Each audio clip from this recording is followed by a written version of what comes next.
Molecular basis of inheritance, ये chapter बच्चों हम स्टार्ट करने जा रहे हैं। ये एनसीईआरटी का चैप्टर नंबर 6 है। एग्ज़ाम पॉइंट व्यू से ये चैप्टर हमारे लिए बहुत ही इंपॉर्टेंट चैप्टर है। इस चैप्टर से नीट में कई सारे क्वेश्चन पूछे जाते हैं। अप्रोक्सीमेटली यहाँ से 5, 6, 7, 8, 9, 10 क्वेश्चन भी यहाँ से आ सकते हैं। मतलब इस चैप्टर से एग्ज़ाम में बहुत सारे क्वेश्चन पूछे जाते हैं, तो ये हमारे लिए बहुत ही इंपॉर्टेंट टॉपिक होता है। इस टॉपिक के अंदर हम डीएनए, आरएनए और इनसे रिलेटेड प्रोसेस के बारे में समझते हैं। डीएनए आरएनए से रिलेटेड प्रोसेस मतलब जैसे रेप्लिकेशन, ट्रांसक्रिप्शन, ट्रांसलेशन, प्रोटीन का synthesis, translation, gene regulation, DNA fingerprinting, human genome project, ये सारे पार्ट हम इसमें कवर करते हैं। ये बहुत ही इंटरेस्टिंग टॉपिक होता है, इसको पढ़ने में भी बहुत मज़ा आता है। तो एग्ज़ाम में भी अच्छे क्वेश्चन आते हैं और पढ़ने के लिए भी हमारे लिए बहुत ही इंपॉर्टेंट टॉपिक है, बहुत ही इंटरेस्टिंग टॉपिक है। तो हम स्टार्ट करते हैं मॉलिक्यूलर बेसिस ऑफ इनहेरिटेंस। इस चैप्टर के अंदर आप लोग बच्चों मॉड्यूल को तो पूरा फॉलो करेंगे ही, मॉड्यूल की सारी बातें हम यहाँ समझेंगे। साथ ही साथ अपना एक रजिस्टर भी बना के रखें ताकि उसमें कोई डायग्राम आता है तो आप उसमें साथ साथ ऐड करते रहे।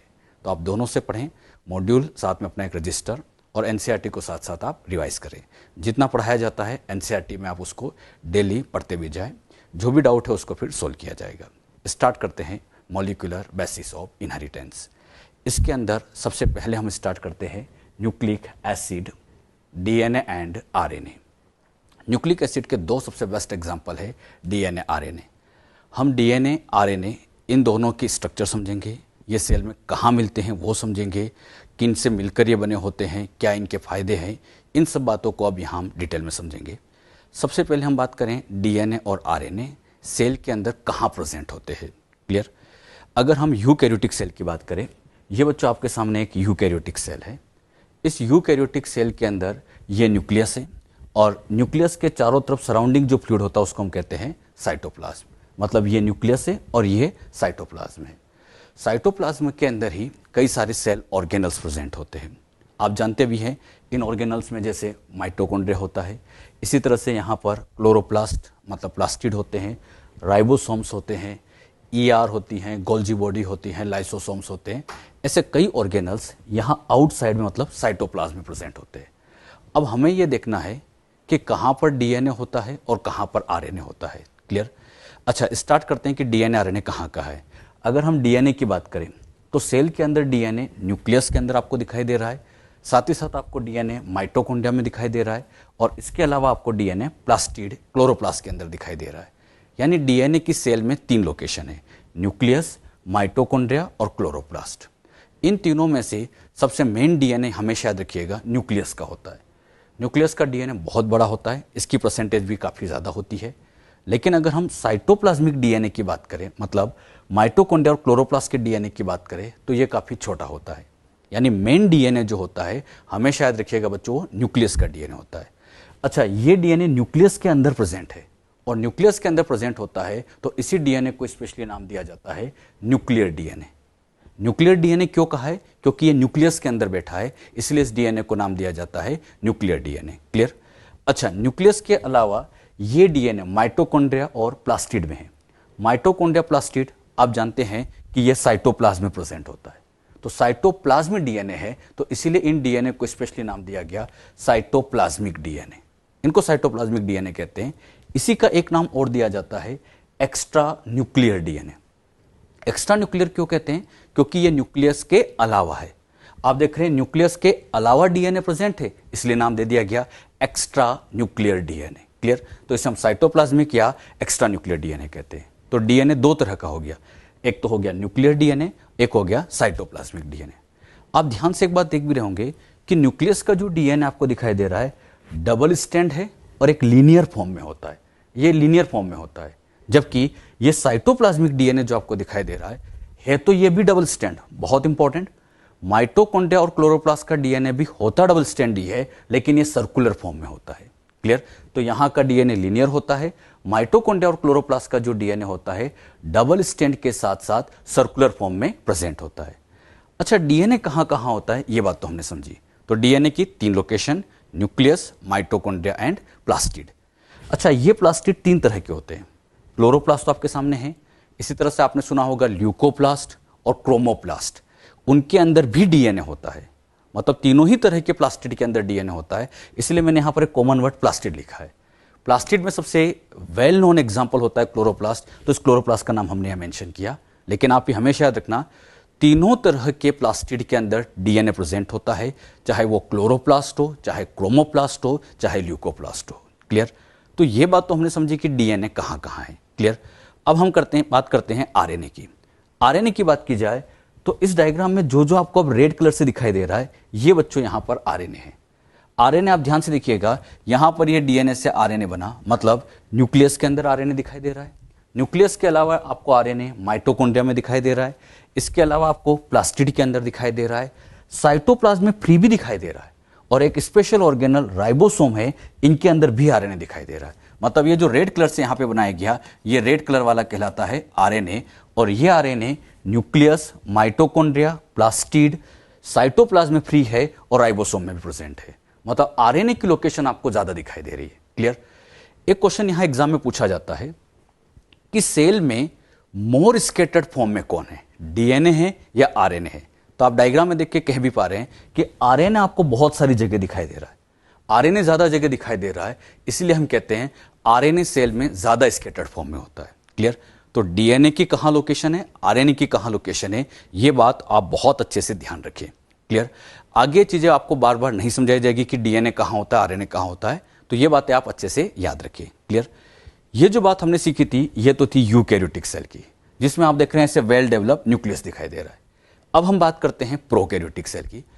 अगर हम प्रोकैरियोटिक सेल की बात करें तो प्रोकैरियोटिक सेल में आपको कोई न्यूक्लियस नहीं दिखेगा, यहां न्यूक्लियस नहीं होता, यहां बस आपको एक ही कंपार्टमेंट दिख रहा है और उस कंपार्टमेंट का नाम साइटोप्लाज्म है। इस साइटोप्लाज्म के अंदर ही यहां डीएनए है, और यहां का डीएनए आप देख रहे हैं डबल स्टैंड तो है ही, 2 स्टैंड वाला है, एक स्टैंड ये है, एक स्टैंड ये है, तो 2 स्टैंड है, डबल स्टैंड है, और ये सर्कुलर फॉर्म में प्रेजेंट होता है। क्लियर? डीएनए यहां बनाता है आरएनए, फिर यही आरएनए प्रोटीन बनाता है, सारा काम यहां पर साइटोप्लाज्म में होता है।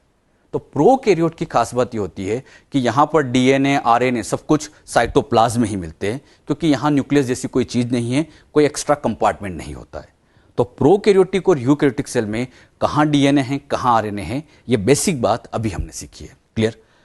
अब हम ये सीखेंगे कि डीएनए और आरएनए की स्ट्रक्चर कैसी होती है, इनकी डिस्कवरी किसने की है, ये बातें अब हम समझते हैं। अगर हम बच्चों न्यूक्लिक एसिड की डिस्कवरी की बात करें तो न्यूक्लिक एसिड को डिस्कवर करने का काम एफ मिशर ने किया था। एफ मिशर ने 1869 में पहली बार न्यूक्लिक एसिड को ऑब्जर्व किया था। इन्होंने न्यूक्लिक एसिड को देखा था पस सेल के न्यूक्लियस के अंदर। बात आती है पस सेल क्या होता है।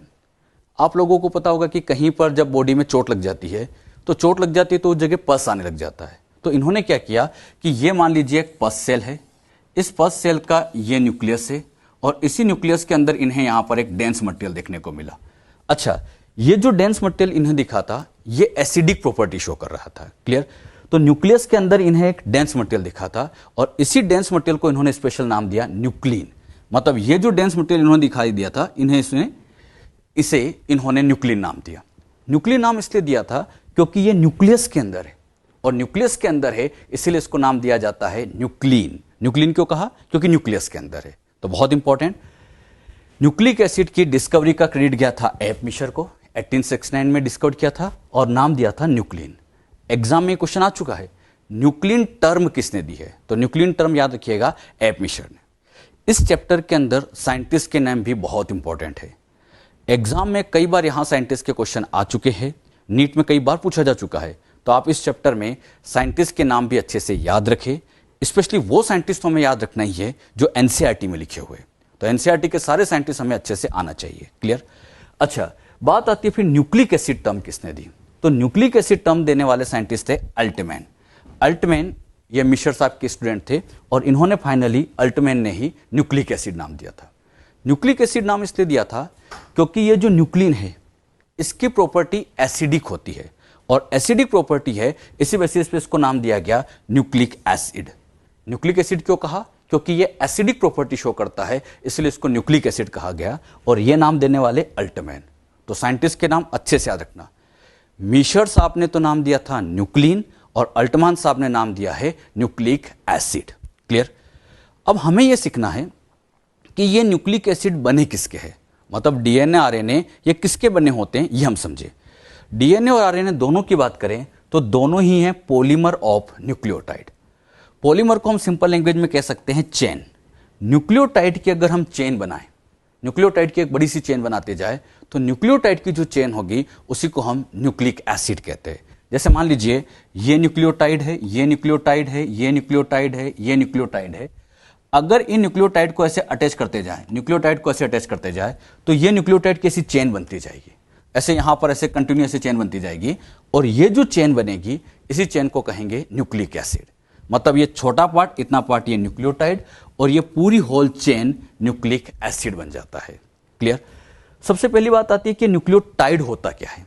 सबसे पहले हम ये तो जान ले कि न्यूक्लियोटाइड क्या चीज है। न्यूक्लियोटाइड उसको कहा जाता है जिसके स्ट्रक्चर में 3 कंपोनेंट होता है। पहला कंपोनेंट आता है नाइट्रोजन बेस, सेकंड कंपोनेंट आता है pentose sugar, and third component आता है फॉस्फेट। अगर इन तीनों को ज्वाइन कर दे, नाइट्रोजन बेस, पेंटोस शुगर और फॉस्फेट तीनों को ज्वाइन कर दे, तो इसकी पूरी होल स्ट्रक्चर जो बनेगी उसी होल स्ट्रक्चर को न्यूक्लियोटाइड कहा जाता है। न्यूक्लियोटाइड में 3 चीजें होती है। इसी से मिलता जुलता बच्चों एक वर्ड आता है न्यूक्लियोसाइड। न्यूक्लियोसाइड उसको कहा जाता है जिसमें नाइट्रोजन बेस और पेंटोस शुगर होती है, जिनमें फॉस्फेट नहीं है। फॉस्फेट नहीं है तो उसको नाम दे देते हैं न्यूक्लियोसाइड। तो न्यूक्लियोटाइड और साइड में इतना सा डिफरेंस है। फॉस्फेट है तो न्यूक्लियोटाइड है, फॉस्फेट नहीं है तो न्यूक्लियोसाइड होता है। क्लियर। दोनों में क्या डिफरेंस है क्लियर हो रहा है।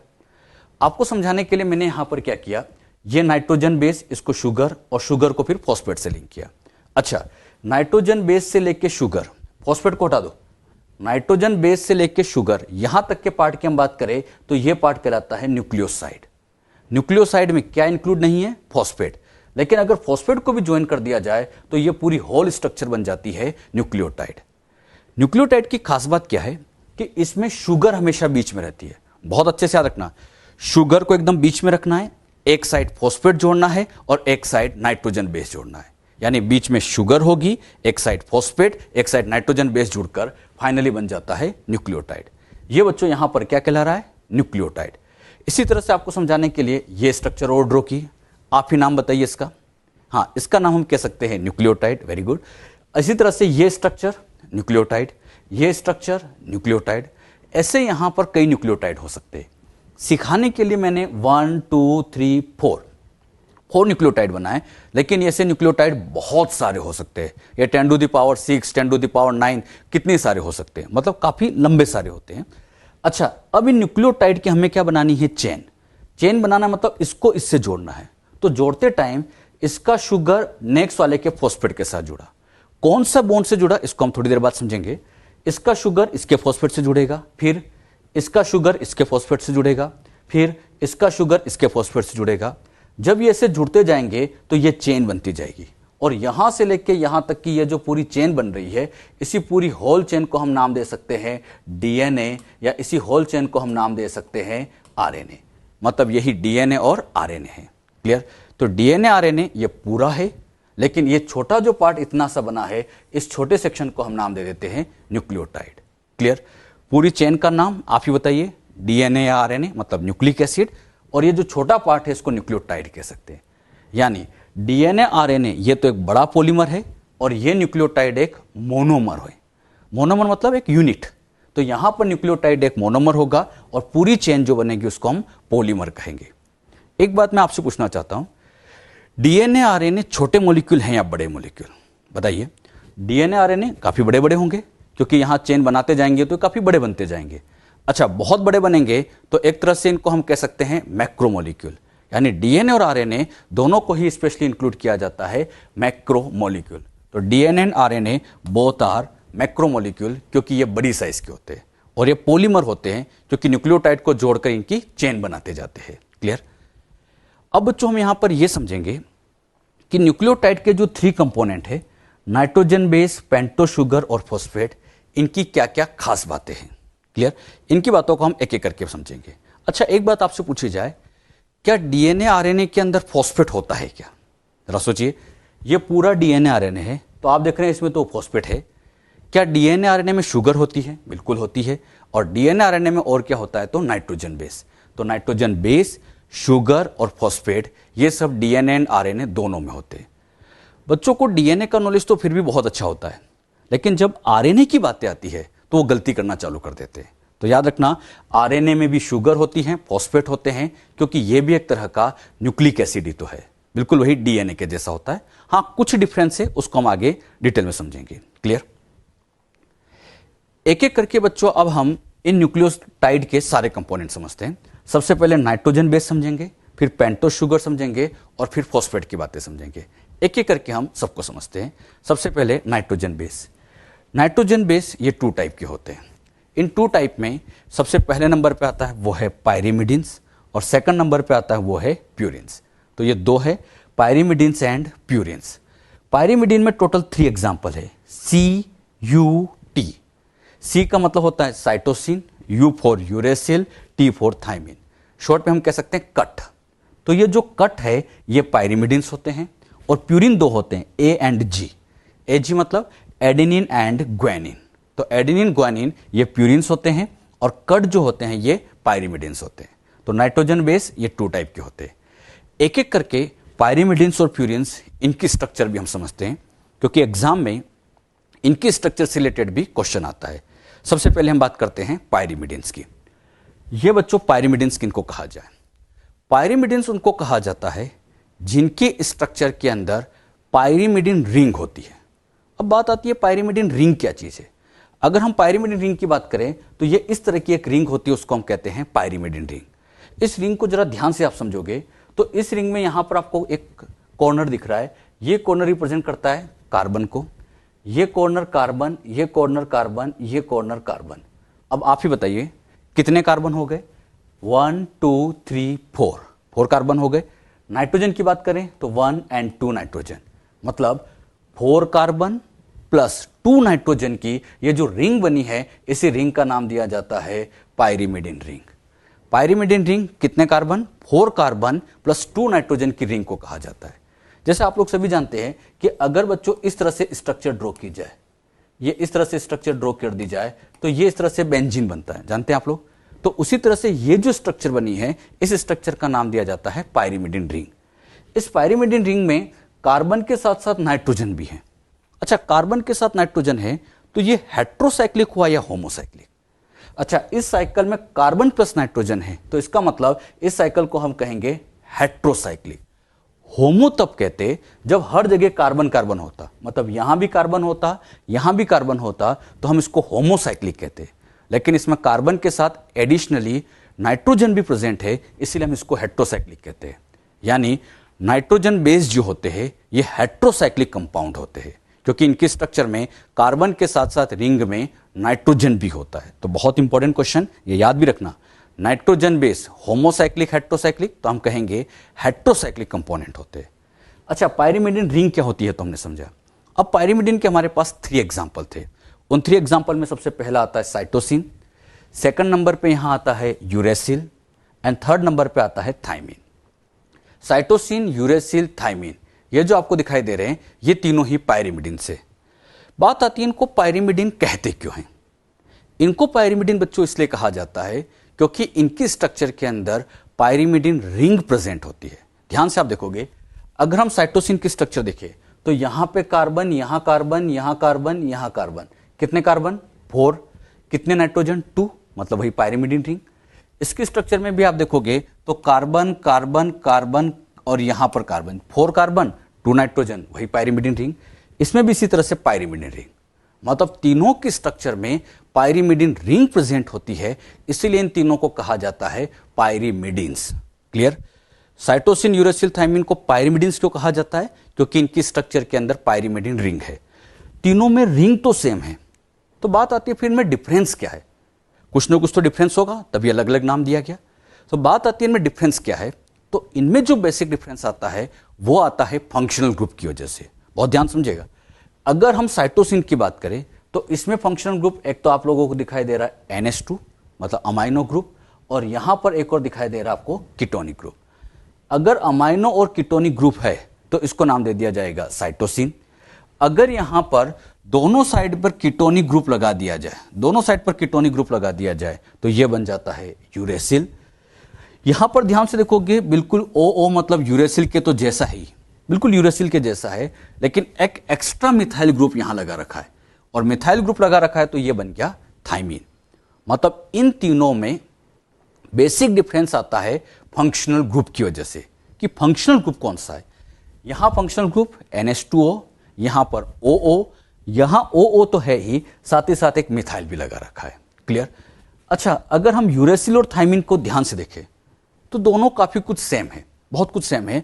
डिफरेंस क्या दिखाई दे रहा है? डिफरेंस आपको ये नजर आ रहा है कि यहां पर 5th नंबर पर एक्स्ट्रा मिथाइल आ गया।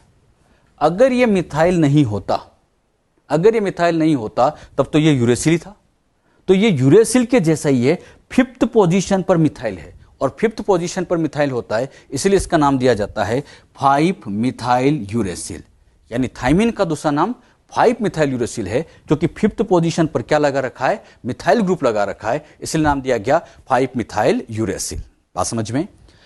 अगर हम बच्चों इनमें नंबरिंग करें तो इनमें IUPAC के अकॉर्डिंग जो नंबरिंग दी जाती है, इस नाइट्रोजन को नंबर 1 देते हैं, इस नाइट्रोजन को नंबर 2, इसको 3, इसको 4, 5, 6। मतलब इस तरह से आप देखोगे क्लॉक की डायरेक्शन में इसमें नंबरिंग दी जाती है।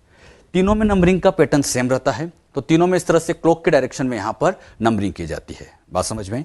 तो तीनों में ही क्लॉक के अकॉर्डिंग ही यहां पर नंबरिंग की गई है। एक बात यह आती है कि जब ये नाइट्रोजन बेस शुगर से जुड़ते हैं, मतलब न्यूक्लियोसाइड बनाते टाइम, तो बात आती है ये किस पोजीशन से जुड़ते होंगे। हम जानते हैं नाइट्रोजन बेस जो होता है ये शुगर से जुड़ता है, और शुगर फिर फॉस्फेट से जाके जुड़ेगा। यानी नाइट्रोजन बेस किससे जुड़ता है? शुगर। बात आती है नाइट्रोजन बेस जब शुगर से जुड़ेंगे तो कहां से जुड़ेंगे? 1, 2, 3 किस नंबर से जुड़ेंगे? तो एक बात बहुत अच्छे से दिमाग में बिठा लो, जब भी पायरिमिडिन्स होते हैं तो इसका नंबर 1 जो होता है ये यहां पर शुगर के साथ लिंक होगा। तो पायरिमिडिन में नंबर 1 किसके साथ जुड़ेगा? शुगर के साथ। सेम एज ये भी पायरिमिडिन है तो इसका नंबर 1 ये शुगर के साथ जुड़ेगा, ये भी पायरिमिडिन है तो इसका नंबर 1 शुगर के साथ जुड़ेगा।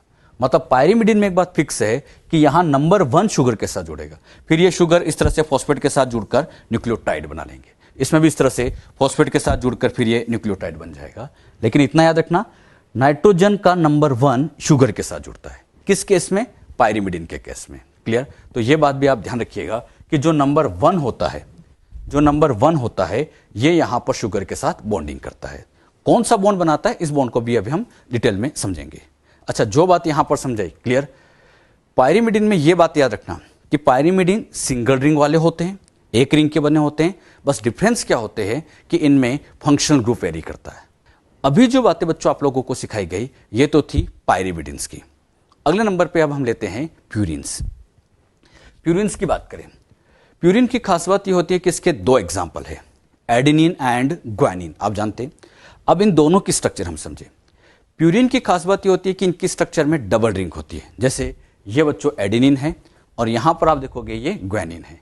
एडेनिन ग्वानिन दोनों आपके सामने हैं। अब इनके स्ट्रक्चर में आप देखोगे एक रिंग यहां दिखाई दे रही है, एक रिंग यहां दिखाई दे रही है। 1, 2 बताइए कितनी रिंग हो गई? 2। तो जो 2 रिंग वाले होते हैं इन्हीं को प्यूरिन्स कहते हैं। प्यूरिन पायरिमिडिन को पहचानने का बेस्ट तरीका यही है, सिंगल रिंग वाले पायरिमिडिन्स होते हैं, डबल रिंग वाले प्यूरिन्स होते हैं। अच्छा, इन डबल रिंग को ध्यान से हम समझे तो इस वाले के अंदर यहां पर ऐसे कार्बन कार्बन कार्बन कार्बन, कितने कार्बन? 4 और 2 नाइट्रोजन आपको दिख रहे। 4 कार्बन 2 नाइट्रोजन, मतलब ये तो एक तरह से पायरिमिडिन रिंग ही हो गई। तो यहां पर ये एक रिंग जो बनी इसको तो हम कह देंगे पायरिमिडिन रिंग, मतलब ये तो पायरिमिडिन रिंग ही होगी। एक एक्स्ट्रा रिंग और यहां जोड़ दी है। अब इस एक्स्ट्रा रिंग को हम ध्यान से देखें तो इसमें कार्बन 1, 2, 3 कार्बन है और 2 नाइट्रोजन है। तो 3 कार्बन प्लस 2 नाइट्रोजन की ये एडिशनल रिंग बनी, इसका नाम दिया जाता है इमिडाजोल रिंग, जिसमें 2 नाइट्रोजन प्लस 3 कार्बन होते हैं। बहुत अच्छे से ध्यान रखिएगा, यहां पर पायरिमिडिन के अंदर 2 नाइट्रोजन प्लस 4 कार्बन होते हैं, इमिडाजोल के अंदर 2 नाइट्रोजन प्लस 3 कार्बन है। दोनों रिंग जुड़ी हुई है तो इन्हीं दोनों रिंग से मिलकर बनता है प्यूरिन। यहां पर आप ग्वानिन में भी देखोगे तो इसमें भी वही रिंग है। दोनों की स्ट्रक्चर में रिंग तो सेम है। बात आती है डिफरेंस क्या, तो इन दोनों में जो बेसिक डिफरेंस आता है वो फंक्शनल ग्रुप का, वही फंक्शनल ग्रुप का है डिफरेंस है। यहां फंक्शनल ग्रुप में आप देख रहे हैं केवल और केवल अमाइनो है। अगर केवल अमाइनो है तो ये एडेनिन है, अगर अमाइनो के साथ एडिशनली ओ और लगा दिया जाए, कीटोनिक ग्रुप और लगा दिया जाए, तो ये ग्वानिन बन जाता है। यानी एडेनिन और ग्वानिन के स्ट्रक्चर में आप लोगों को यहां पर फंक्शनल ग्रुप से ध्यान रखना है। एक बार फिर सुन लीजिएगा, केवल अमाइनो है तो एडेनिन है, अमाइनो के साथ साथ कीटोनिक ग्रुप लगा है तो ग्वानिन है। तो कैसे पहचानना है? दो रिंग दिखते ही, डबल रिंग दिखते ही समझ जाना प्यूरिन है, डबल रिंग दिखते ही प्यूरिन है। लेकिन अब वो एडेनिन है या ग्वानिन है, ये कैसे पता लगा? तो इसका पता कैसे लगाते हैं? NH2 लगा है तो एडेनिन, NH2 के साथ O लगा है तो फिर वो ग्वानिन है। मैं स्ट्रक्चर पे इसलिए ज्यादा फोकस कर रहा हूं क्योंकि एग्जाम में इनसे क्वेश्चन आ चुका है। तो ये स्ट्रक्चर आप लोगों को सबको अच्छे से ध्यान रखनी है, और पहचानने का बेस्ट तरीका वही है कि एक तो रिंग कितनी है और फंक्शनल ग्रुप कौन सा है, और इसी बेसिस पे आप इनको आसानी से पहचान सकते हैं। क्लियर? अच्छा, प्यूरिन के अंदर जब नंबरिंग की जाती है तो यहां इस नाइट्रोजन को नंबर 1, फिर ये 2, फिर 3, 4, 5 ऐसे एंटी क्लॉकवाइज डायरेक्शन में नंबरिंग की जाती है। यह नंबरिंग अकॉर्डिंग टू IUPAC है। जैसे हमने पायरिमिडिन में समझा था, वहां क्लॉक की डायरेक्शन में था, यहां एंटी क्लॉक की डायरेक्शन में नंबरिंग की जाती है। क्लियर? तो नंबरिंग का यहां पर पैटर्न डिफरेंट होता है। अब बात हो जाती है नाइट्रोजन बेस, आप जानते हैं किसके साथ जुड़ेगा? शुगर के साथ। ये नाइट्रोजन बेस जब शुगर के साथ जुड़ेंगे तो क्वेश्चन आता है कहां से जुड़े, 1 से जुड़े, 2 से जुड़े, 3 से, कहां से? तो हमेशा याद रखना, जब प्यूरिन की बात आती है तो प्यूरिन का जो नंबर 9 होता है, ये 9 वाला पार्ट यहां शुगर के साथ जुड़ेगा।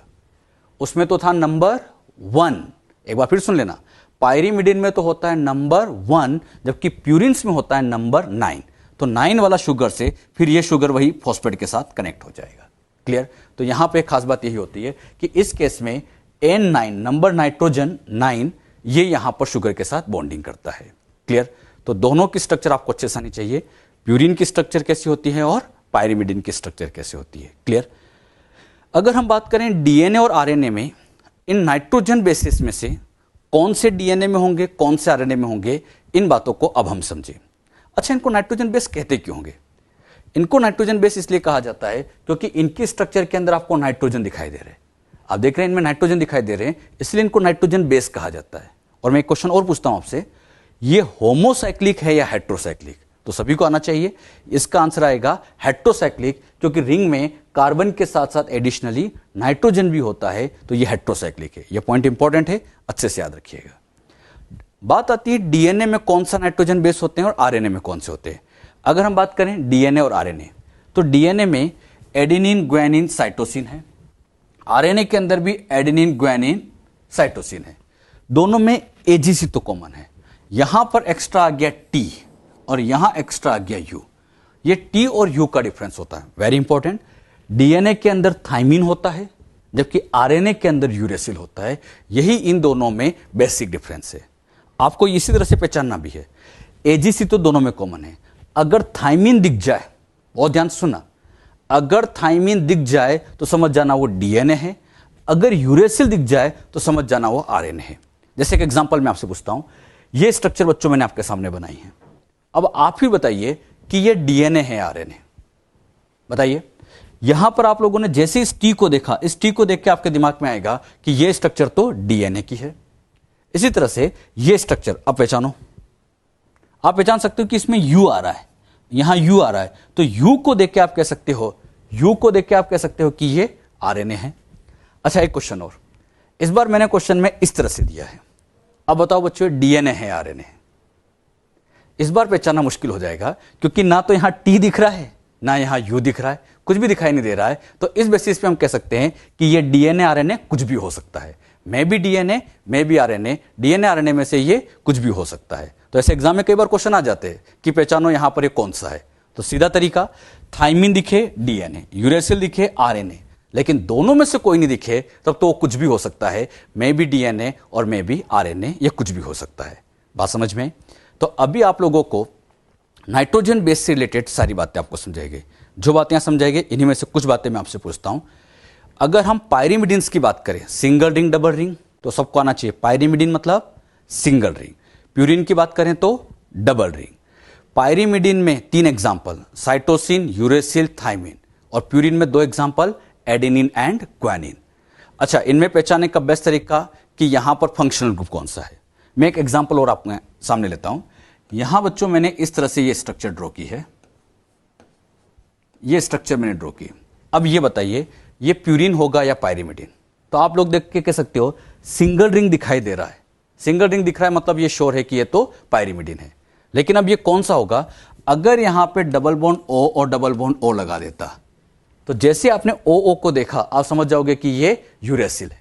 लेकिन अगर मैं यहां मिथाइल जोड़ दूं तो अब ये स्ट्रक्चर किसकी बन जाएगी, थाइमिन की बन जाएगी। तो सिंगल रिंग देखते ही आप क्या समझोगे, पायरिमिडिन है। फिर इन फंक्शन ग्रुप को आप ध्यान रखें। तो कैसे इनको पहचाना जाता है ये बातें आप लोगों को अच्छे से आना चाहिए। क्लियर?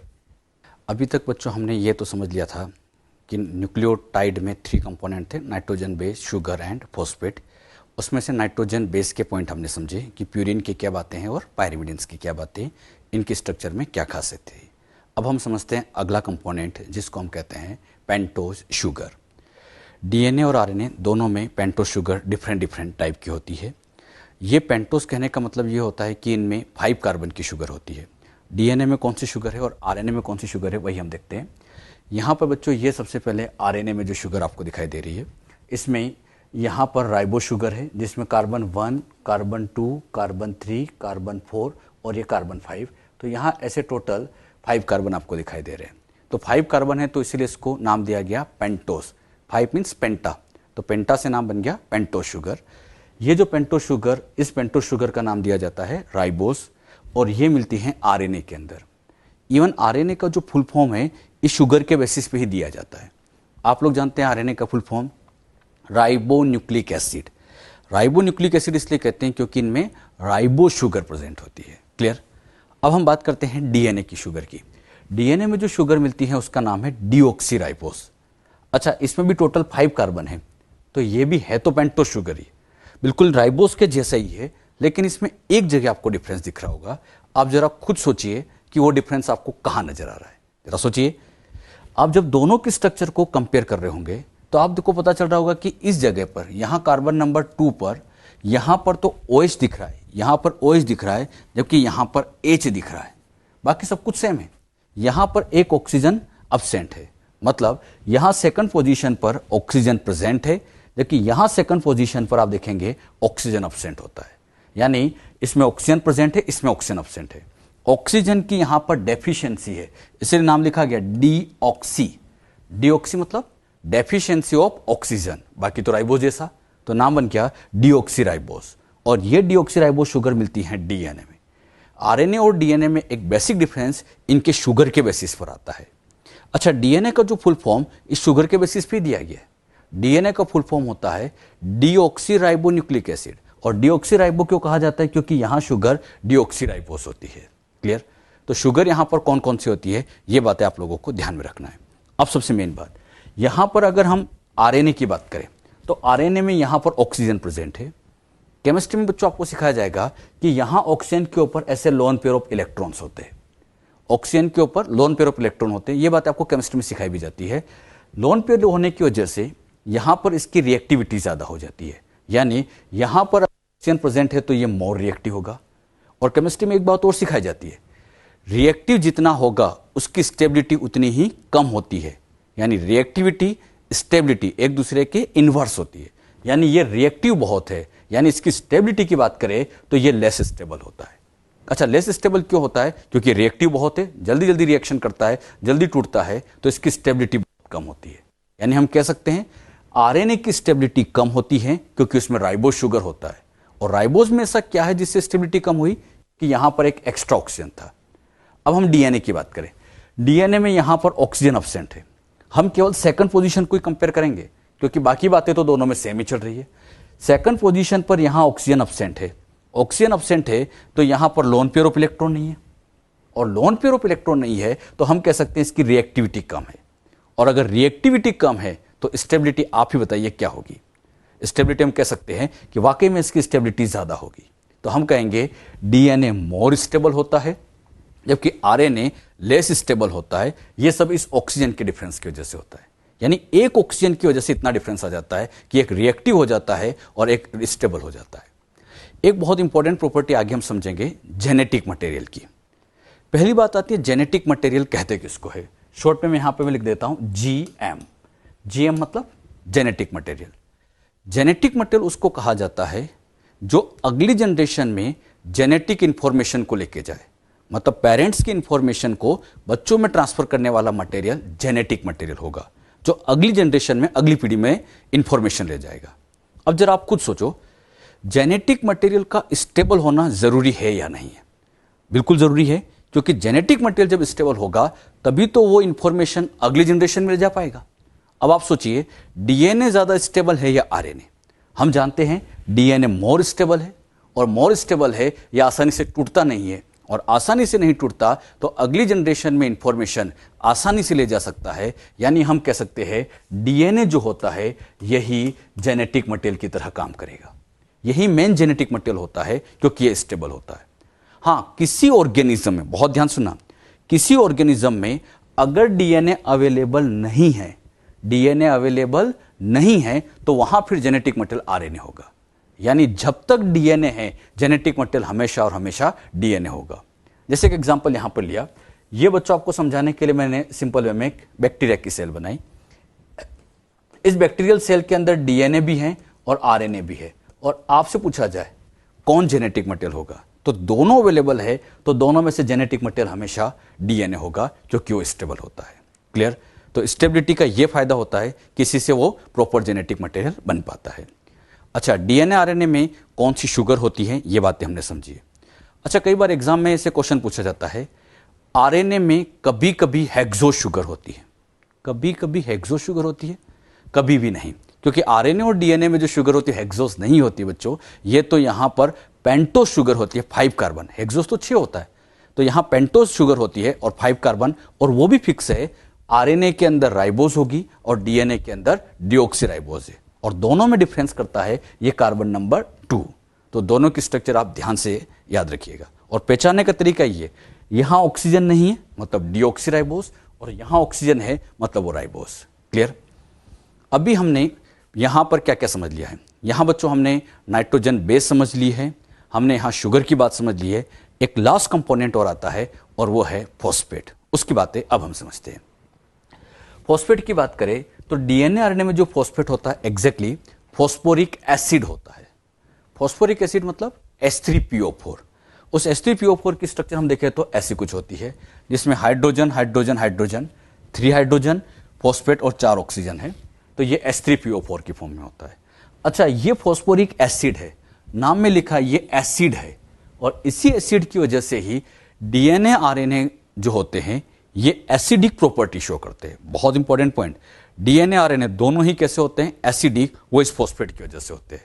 तो इसी फॉस्फेट की वजह से, due to phosphate, both DNA and RNA show acidic property. दोनों ही एसिडिक प्रॉपर्टी शो करते हैं फॉस्फेट के कारण। अच्छा, ये जो फॉस्फेट होता है आयनिक फॉर्म में होता है। आयनिक फॉर्म में होता है मतलब यहां हाइड्रोजन हट जाता है, तो इस पर नेगेटिव चार्ज आ जाता है, और इस पर नेगेटिव आएगा तो डीएनए आरएनए पर भी नेट चार्ज नेगेटिव होता है। तो डीएनए आरएनए बोथ शो है नेगेटिव चार्ज, दोनों ही नेगेटिव चार्ज शो करते हैं, और वो नेगेटिव चार्ज इन फॉस्फेट की वजह से आते हैं। फॉस्फेट की वजह से तो 2 इंपॉर्टेंट बातें हैं, अच्छे से याद रखना। पहला, एसिडिक प्रॉपर्टी शो कराता है, और डीएनए आरएनए को नेगेटिव चार्ज प्रोवाइड करता है। एक बार बच्चों एग्जाम में क्वेश्चन आया था कि डीएनए पर कौन सा चार्ज होता है। बहुत सिंपल सा क्वेश्चन पूछा गया था, डीएनए पर चार्ज नेगेटिव, पॉजिटिव, न्यूट्रल। तो बहुत सिंपल आंसर देंगे नेगेटिव। अच्छा, डीएनए से तो बच्चे आंसर निकाल लेते हैं, आरएनए से पूछा जाए अरे तब भी नेगेटिव ही है, क्योंकि डीएनए और आरएनए दोनों बिल्कुल सेम ही तो है, बस कुछ एक डिफरेंस आ रहा है।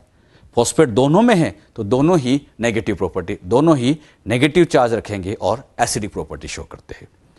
हमने अभी तक इनके क्या क्या कंपोनेंट थे, क्या उनकी खास बातें थी, ये समझते हैं। अब हम समझेंगे न्यूक्लियोटाइड की एग्जैक्ट स्ट्रक्चर, उनमें बॉन्डिंग कौन कौन सी होती है। तो नेक्स्ट पॉइंट, न्यूक्लियोटाइड में बॉन्डिंग। न्यूक्लियोटाइड को बनाने के लिए सबसे पहले आपके सामने बच्चों ये शुगर यहां बनाई है। समझाने के लिए शुगर में मैंने यहां पर केवल H लिखा है, यहां ऑक्सीजन नहीं लगाया। अगर ऑक्सीजन नहीं लगाया तो आप ही बताओ ये राइबोज है या डीऑक्सीराइबोज है? इस शुगर को हम कहेंगे ये डीऑक्सीराइबोज शुगर है, क्योंकि यहां एक ऑक्सीजन एब्सेंट है। अब इस शुगर को हमने बीच में रखना है, एक साइड हमें नाइट्रोजन बेस अटैच करना है, एक साइड हमें फॉस्फेट अटैच करना है। अब वो कैसे अटैच किया जाए? सबसे पहले बात करते हैं नाइट्रोजन बेस। ये नाइट्रोजन बेस यहां पर आपके सामने बनाया। इस स्ट्रक्चर को देख के आप बताओ ये प्यूरिन है या पायरिमिडिन? अच्छा, डबल रिंग देखते आपने कह दिया कि वाकई में ये प्यूरिन है, और प्यूरिन में भी NH2 है, मतलब मैं कह सकता हूं कि स्पेशली ये एडेनिन होगा। यहां पर प्यूरिन में भी स्पेशली क्या है बच्चों, ये एडेनिन, ये यहां पर एडेनिन की स्ट्रक्चर ड्रॉ की हुई है। क्लियर। अब इस नाइट्रोजन बेस को शुगर के साथ कनेक्ट करना है। हमने सीखा था प्यूरिन में नंबर 9 या नंबर 1, तो प्यूरिन का जो नंबर 9 होता है ये शुगर के साथ अटैच होगा। अब क्वेश्चन तो ये आता है कि शुगर में किस जगह अटैच करें। तो शुगर में हमेशा याद रखना कि इस शुगर का जो कार्बन 1 आपको दिखाई दे रहा है, ये 1 नंबर, इस 1 नंबर के साथ ही नाइट्रोजन बेस अटैच करेंगे। मतलब शुगर का कार्बन 1 इस नाइट्रोजन बेस के नाइट्रोजन से अटैच होगा। अब बात आती है यहां पर बॉन्ड कौन सा बने, तो यहां पर इन दोनों के बीच में एक स्पेशल बॉन्ड जनरेट होता है और इस बॉन्ड का नाम दिया जाता है एन ग्लाइकोसाइडिक लिंकेज या एन ग्लाइकोसाइडिक बॉन्ड। और एन ग्लाइकोसाइडिक बॉन्ड किस किस के बीच में बनता है, शुगर और नाइट्रोजन बेस के बीच का जो बॉन्ड होता है वो एन ग्लाइकोसाइडिक बॉन्ड होगा। इस एन ग्लाइकोसाइडिक बॉन्ड में इधर तो फिक्स हो गया 1 और इधर कौन सा हो गया 9, तो यहां पे 1 to 9 लिंकेज हो गई। लेकिन ये भी कब, जब प्यूरिन है। बहुत इंपॉर्टेंट, प्यूरिन के केस में लिंकेज 1 to 9 हो गई। लेकिन अगर यहां प्यूरिन नहीं होता, मान लीजिए इस रिंग को हटा देते और ये केवल पायरिमिडिन होता, तो पायरिमिडिन में तो 9 आएगा नहीं क्योंकि सिंगल रिंग है। तो पायरिमिडिन का जो नंबर 1 होता है इस 1 से कनेक्ट होता, तो पायरिमिडिन के केस में 1 to 1 लिंकेज होगी। एक बार फिर ध्यान से सुन लीजिएगा, ग्लाइकोसाइडिक बॉन्ड या तो 1 to 9 बनेगा या 1 to 1 बनेगा, डिपेंड करता है प्यूरिन है या पायरिमिडिन है। बहुत अच्छे से, प्यूरिन है तो 1 to 9, पायरिमिडिन है तो 1 to 1। क्लियर। अच्छा, नाइट्रोजन बेस और शुगर कनेक्ट हो गए, दोनों कनेक्ट कर लिए साहब। अब यहां पर जो इतनी स्ट्रक्चर बनी है, इस स्ट्रक्चर का नाम बताइए। इसे मैं न्यूक्लियोसाइड कहूं या न्यूक्लियोटाइड, तो इतनी स्ट्रक्चर जो अभी तक बनाई गई है, इस स्ट्रक्चर को हम नाम देंगे न्यूक्लियोसाइड, क्योंकि अभी फॉस्फेट अटैच नहीं हुआ है। अब हमें न्यूक्लियोटाइड बनाना है, और न्यूक्लियोटाइड बनाना है तो बताइए अब क्या किया जाए, फॉस्फेट जोड़ा जाए। अब यहां पर ये फॉस्फेट को अटैच करना है। अब बात आती है फॉस्फेट को कहां अटैच करें। 1 2 3 अटैच तो शुगर से होगा, लेकिन कहां होगा, तो हमेशा याद रखना शुगर का जो नंबर 5 है, ये कार्बन नंबर 5 अब इस फॉस्फेट के साथ यहां बॉन्डिंग करता है, ये यहां बॉन्ड बनता है। अच्छा, यहां जो बॉन्ड बना है, अब इस बॉन्ड को स्पेशल नाम लिखा जाता है फॉस्फोइस्टर बॉन्ड। यहां डायस्टर नहीं कहना, गड़बड़ करते हैं बच्चे इसमें। इस बॉन्ड का नाम होता है फॉस्फोइस्टर बॉन्ड, तो ये फॉस्फोइस्टर बॉन्ड यहां बनता है। अच्छा, जैसे ही फॉस्फेट अटैच हुआ तो अब ये जो पूरी होल स्ट्रक्चर बनी है, इसको नाम दे दिया जाएगा न्यूक्लियोटाइड। यानी फॉस्फेट नहीं था तो न्यूक्लियोसाइड था, फॉस्फेट जुड़ गया तो अब होल स्ट्रक्चर क्या बन जाएगी, न्यूक्लियोटाइड। डायग्राम में देख के मुझे बताओ, ये न्यूक्लियोटाइड डीएनए का है या आरएनए का है। हाँ, हम कह सकते हैं कि ये डीएनए का है क्योंकि यहां ऑक्सीजन नहीं है, और ऑक्सीजन नहीं है तो हम कहेंगे ये न्यूक्लियोटाइड यहां पर डीएनए का बनता है। और कौन कौन से बॉन्ड बने, तो 2 बॉन्ड अभी यहां बने हैं। नाइट्रोजन बेस शुगर के बीच में एन ग्लाइकोसाइडिक बॉन्ड, और शुगर और फॉस्फेट के बीच में फॉस्फोएस्टर बॉन्ड। एक बात हमेशा याद रखना, शुगर को बीच में रखना है, और इसके कार्बन नंबर 1 पर तो नाइट्रोजन बेस को जोड़ेंगे और कार्बन नंबर 5 पर फॉस्फेट को जोड़ेंगे, और इस तरह से ये न्यूक्लियोटाइड की स्ट्रक्चर बनती है। कई बार एग्जाम में ऐसा क्वेश्चन देखा गया है कि वहां पे ऐसे फॉस्फोएस्टर बॉन्ड नहीं होता है। वहां ऑप्शन में आते हैं कि शुगर और फॉस्फेट के बीच में कौन सा बॉन्ड बना। ऑप्शन आते हैं hydrogen bond, ionic bond, covalent bond, इस तरह से ऑप्शन दिए जाते हैं। तो ध्यान रखना, फॉस्फोएस्टर बॉन्ड ये एक तरह का कोवेलेंट बॉन्ड ही है, और ये भी कोवेलेंट बॉन्ड ही होता है। तो कई बार इस तरह से क्वेश्चन भी बना देते हैं, तो दोनों ही बॉन्ड कोवेलेंट बॉन्ड होते हैं। क्लियर। तो यहां पर कौन सी बॉन्डिंग होती है ये हमने सीखा। अभी जो हमने बनाया ये तो केवल एक सिंगल न्यूक्लियोटाइड है। हमें तो डीएनए आरएनए में न्यूक्लियोटाइड की चेन बनानी है, क्योंकि वो तो पॉलीमर है, बड़े बड़े मॉलिक्यूल है। बात आती है अब ये चेन कैसे बनाई जाए, तो अगला पॉइंट हम यही सीखेंगे, चेन ऑफ न्यूक्लियोटाइड्स। न्यूक्लियोटाइड्स की चेन बनाने के लिए ये बच्चों आपके सामने एक न्यूक्लियोटाइड बनाया है। इस न्यूक्लियोटाइड में यहां वाले बॉन्ड का नाम सभी बताएंगे। यहां वाले बॉन्ड का नाम एन ग्लाइकोसाइडिक बॉन्ड, यहां वाले बॉन्ड का नाम फॉस्फोइस्टर बॉन्ड, सभी जानते हैं। हमें अब चेन बनानी है, तो यहां पर हमें एक न्यूक्लियोटाइड की और जरूरत पड़ेगी। आपको सिखाने के लिए ये न्यूक्लियोटाइड और बना दिया, मतलब ये भी न्यूक्लियोटाइड है, ये भी न्यूक्लियोटाइड है। अब हमें इनको अटैच करना है। बॉन्ड बनाना मतलब अटैच करना है, तो अटैच करना है तो अटैच करते टाइम इसका शुगर इसके फॉस्फेट के साथ बॉन्डिंग करता है। एक बात मैं आपसे पूछूं, यहां ये जो बॉन्ड है, इस बॉन्ड का नाम अगर आपसे पूछा जाए तो ये बॉन्ड आप सभी जानते हैं कि यहां पर बनेगा एस्टर बॉन्ड। ये इस तरह से एस्टर बॉन्ड होगा, एस्टर फॉस्फोएस्टर अच्छे से कहें। हमें इन दोनों को अटैच करना है। अटैच करते टाइम इस शुगर का कार्बन नंबर 3, बहुत ध्यान समझिएगा, इस शुगर का कार्बन नंबर 3 अब इस फॉस्फेट के साथ जुड़ेगा। यहां पर जब जुड़ता है तो ये बच्चों यहां पर इस तरह से बॉन्डिंग बनेगी। अब ये जो बॉन्ड बना, बॉन्डिंग हमेशा यहां पर कार्बन से कार्बन दी जाती है, लेकिन यहां ये जो अभी बॉन्ड बना, इस बॉन्ड को भी कहेंगे तो एग्जैक्टली एस्टर बॉन्ड ही। इस बॉन्ड का नाम भी होता तो एस्टर बॉन्ड ही है, लेकिन बॉन्डिंग हमेशा कार्बन से लेके कार्बन तक दी जाएगी। अगर हम कार्बन से कार्बन तक चले तो एक एस्टर यहां आया और एक एस्टर यहां आया।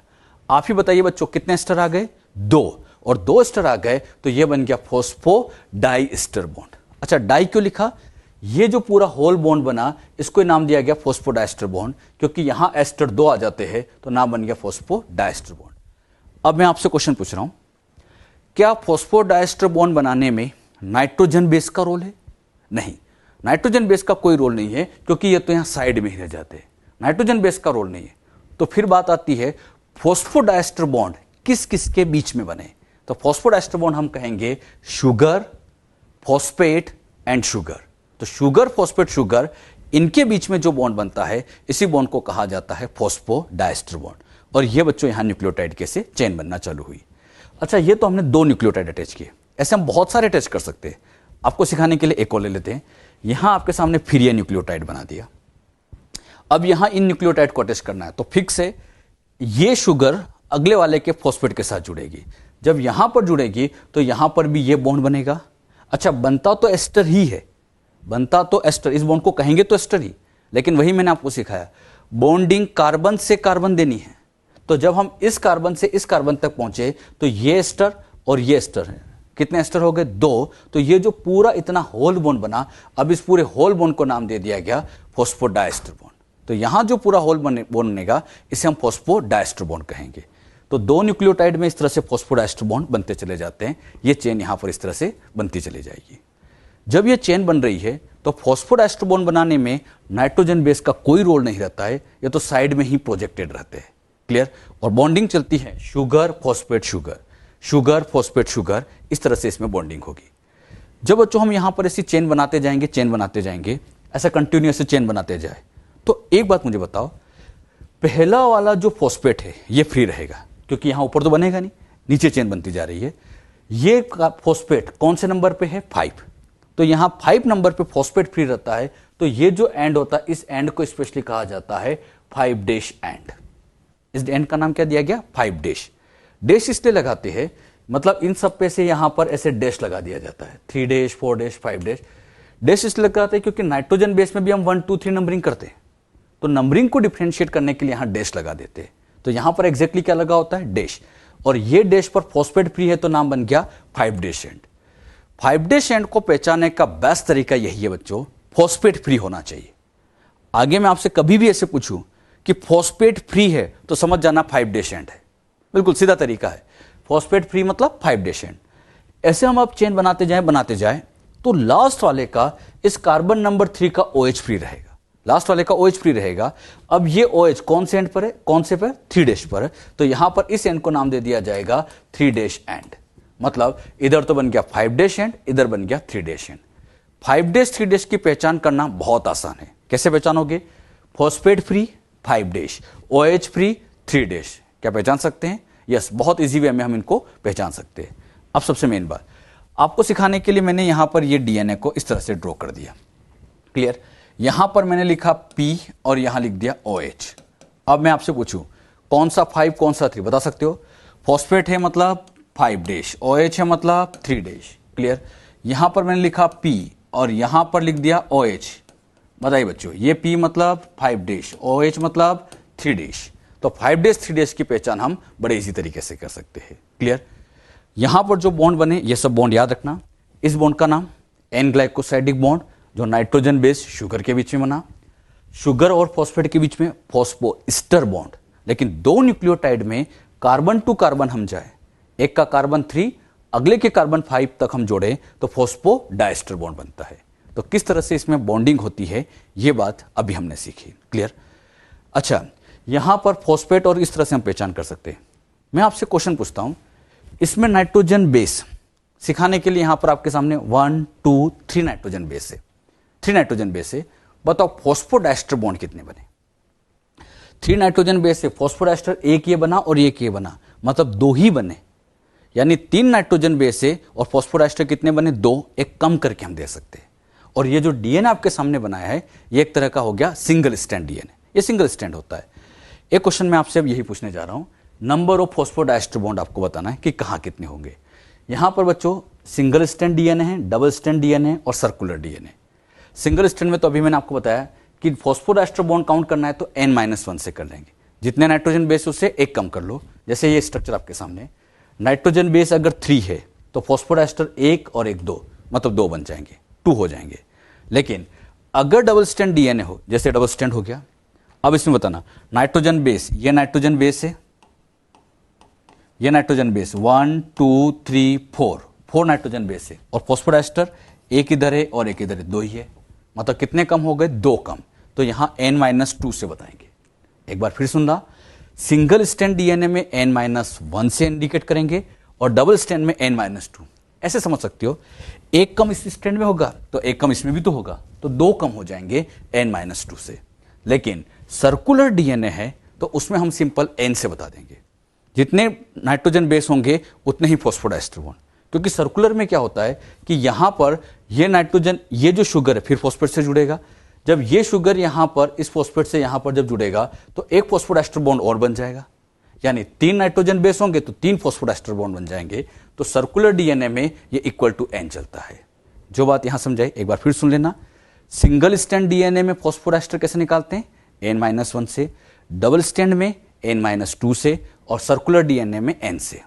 और यहां पर n नाइट्रोजन बेस को इंडिकेट करता है। ये जो n यहां पर लिखा है, n is equal to nitrogen base, n यहां पर नाइट्रोजन बेस को इंडिकेट करने का काम कर रहा है। तो कैसे इसमें बॉन्डिंग की नंबरिंग काउंट करते हैं ये आप ध्यान रखिएगा। अगली स्लाइड जो अब हम लेते हैं और वो है नेमिंग ऑफ न्यूक्लियोटाइड। न्यूक्लियोटाइड और न्यूक्लियोसाइड, इनकी नेमिंग कैसे की जाए? अच्छा, इनकी नेमिंग करते टाइम अगर हमें न्यूक्लियोसाइड की नेमिंग करना है तो न्यूक्लियोसाइड की नेमिंग करते टाइम अगर प्यूरिन है तो यहां पर हम साइन या डाइन का यूज करेंगे। प्यूरिन है तो साइन और पायरिमिडिन है तो डाइन, एज अ सफिक्स लगाना है, लास्ट में जोड़ना है, सफिक्स जोड़ना है। सफिक्स मतलब बाद में जोड़ा जाता है, नाम के एंड में जोड़ा जाता है। अगर साइटोसिन, स्पेशली पॉइंट याद रखना, साइटोसिन ये बच्चों केवल नाइट्रोजन बेस है, चाहे यहां साइन लगा है लेकिन फिर भी वो नाइट्रोजन बेस को इंडिकेट करता है। ये बात आपको अभी एग्जाम्पल जब हम लेंगे तब अच्छे से समझ में आएगी। न्यूक्लियोसाइड में तो ये सिंपल तरीका होता है कि साइन या डाइन लगा होता है। न्यूक्लियोटाइड की नेमिंग तो और आसान है।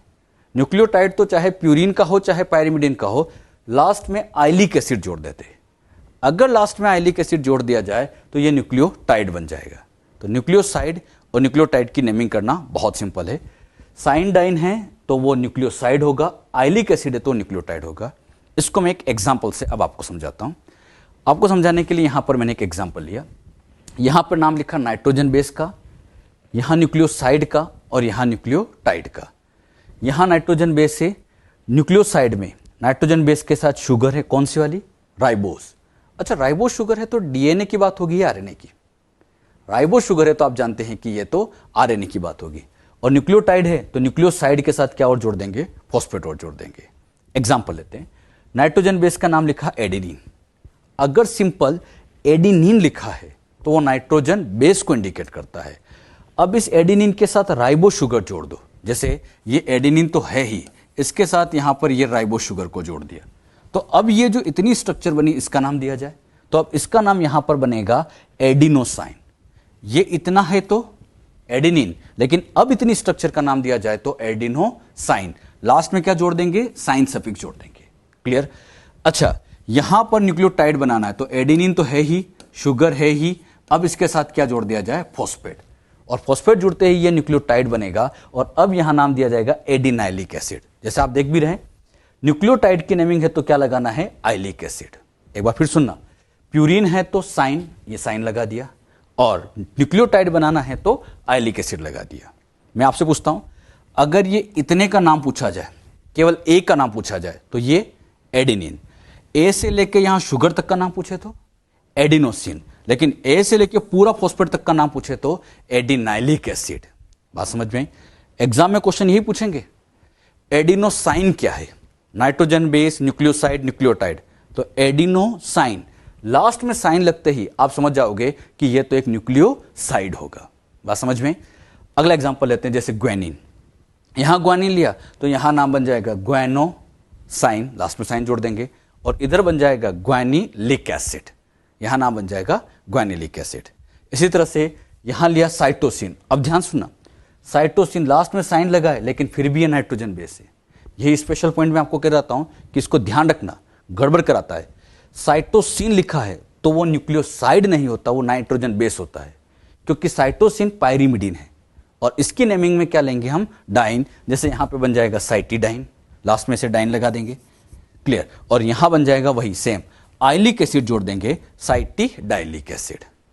अगर हम बच्चों राइबो शुगर जोड़ रहे हैं, यानी आरएनए की बातें कर रहे हैं, तो आरएनए में एडेनिन आ गया, ग्वानिन आ गया, साइटोसिन आ गया। अगला यूरेसिल, और यूरेसिल है तो यहां पे बन जाएगा यूरिडीन, और यहां बन जाएगा यूरिडाइलिक एसिड। अब यहां देखो, अगर साइन लगा है या अगर डाइन लगा है, साइन लगा है या डाइन लगा है तो न्यूक्लियोसाइड है, और लास्ट में अगर आइलिक एसिड लगा है, हर जगह देखो आइलिक एसिड लगा है तो यह न्यूक्लियोटाइड है। पहचानने का सिंपल तरीका, साइन डाइन तो न्यूक्लियोसाइड, आइलिक एसिड तो न्यूक्लियोटाइड, और ये सब किसके थे? आरएनए के, कि राइबो शुगर लगा रखी थी।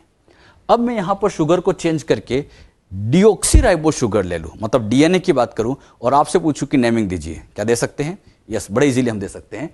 अगर हम न्यूक्लियोटाइड लेते हैं, इस बार यहां पर शुगर को चेंज करते हैं और शुगर ले ली जाती है डिऑक्सी राइबोस, राइबोस नहीं डिऑक्सी राइबोस। तो यहां पर नेमिंग लगभग वही है, हल्का सा चेंज करना है। जैसे ये एडेनिन है तो यहां पर डिऑक्सी है तो नाम क्या आ गया? डिऑक्सी, नाम क्या आ गया? डिऑक्सी। फिर क्या बनेगा? एडिनो, और यहां पर तो साइड है तो मतलब न्यूक्लियोसाइड है तो साइन लगा देंगे, तो ये बन गया डिऑक्सी एडिनोसाइन। यहां पर भी डिऑक्सी, लास्ट में वही आइलिक एसिड, तो ये बन गया डिऑक्सी एडिनाइलिक एसिड। ऐसे पूछा जाए, एडिनाइलिक एसिड मतलब वो आरएनए हो गया, और डिऑक्सी एडिनाइलिक एसिड है तो डीएनए हो गया। ये डिफरेंस हो गया। यहां आप देखोगे हर जगह बस डिऑक्सी जोड़ दिया जाएगा। सेकंड एग्जांपल, यहां लिया ग्वानिन। अब नाम आप ही बोलो, मैं नहीं बताऊंगा। ग्वानिन तो इसका नाम डिऑक्सी ग्वानोसिन, इसका नाम डिऑक्सी ग्वानिलिक एसिड। अगला लेते हैं यहां पर साइटोसिन। अब आप बताइएगा, साइटोसिन है तो ये बन जाएगा यहां पर डिऑक्सी साइटिडीन, जो कि यहां पर पायरिमिडीन है, तो पायरिमिडीन के लिए क्या लगाएंगे बच्चों? डाइन। तो डिऑक्सीसाइटिडीन तो ये बनेगा डिऑक्सीसाइटिडाइलिक एसिड। अगर हम डीएनए की बातें कर रहे हैं तो एडेनिन, ग्वानिन, साइटोसिन। अगला बताओ क्या होगा? थाइमिन, और थाइमिन है तो ये बन जाएगा डिऑक्सीथाइमिडीन, तो ये बनेगा डिऑक्सीथाइमिन डाइलिक एसिड। तो यहां पर फिर वही बात आ गई, अगर साइन लगा रखा है या डाइन लगा रखा है तो न्यूक्लियोसाइड है, आइलिक एसिड लगा रखा है तो न्यूक्लियोटाइड है। बात समझ में?